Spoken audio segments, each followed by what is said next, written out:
tips on, having a social life and balancing, partying and just how does that happen at Roosevelt? And do you feel pressured or, how does it all go down? I am such an old lady grandma.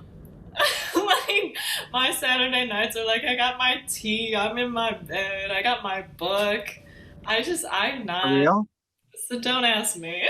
That's for real. That's the real story, right? It's not like you're out like raging at clubs and you're just pretending to, No, I'm. it's like legit. Okay. Some of my favorite nights last year, literally the night of move-ins, I my parents took me out to dinner.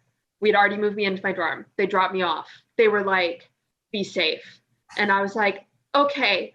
I walked back into the building, immediately get stopped by a group of my classmates. Barely knew them, like had seen them on Instagram, and they stopped me and they were like, "Do you want to go to a comedy show?" And I was like, "What?" And they were like, "Do you want to go to a comedy show?"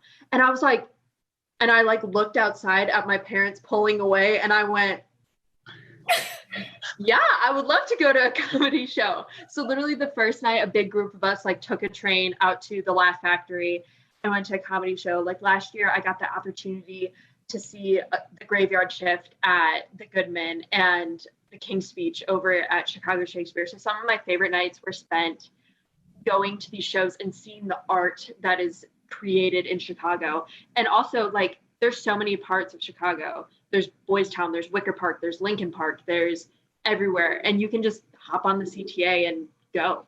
And it's crazy. I did happen to be in that big group with Maddie at the Laugh Factory on move-in day last year. And I think that what's really beautiful about going to Roosevelt and like the scene of like what our Saturday nights look like, because when you go to school in a city, you get like your train card, you get your CTA pass like included in tuition. You can go anywhere at any time. Like we were at the Laugh Factory, and there are a lot of like, especially being in Chicago, like there's so many places where you can get free tickets to free shows, like she was saying. And like, yeah, some of my best Saturday nights were me trekking all the way across town, walking through an alley to get to a free show at a little theater and meeting people and talking to people and seeing cool new theater. And like literally there was one show, it was called Grey House, and we could not stop raving about it.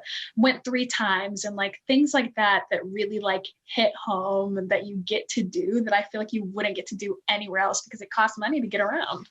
My Saturday nights were very uneventful. I was either in my room preparing for the next week, or I was in a practice room preparing for, piano exam or something like that. My big nights were Thursday nights. Those didn't start till second semester. So like 4 of us would go to a comedy show up north. We'd go to every single week, we'd go to Taco Bell.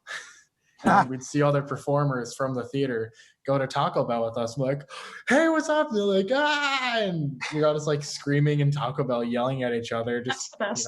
making our own jokes. What's one of your late night spots that just hits the spot? Devil dogs. Devil dogs. 7-Eleven is a classic. I only like Devil Dogs for their shakes. Yes. And onion rings. Shakes and onion rings. If I had to pick a place, I would go to either Chipotle, of course, or Panda Express. Okay. So you like big chain franchise, not little. Those are typically like my late night go-tos. But if there was a place I could pick to go to every single day, I'd probably go to Cafecito. I would enjoy Cafecito every single day.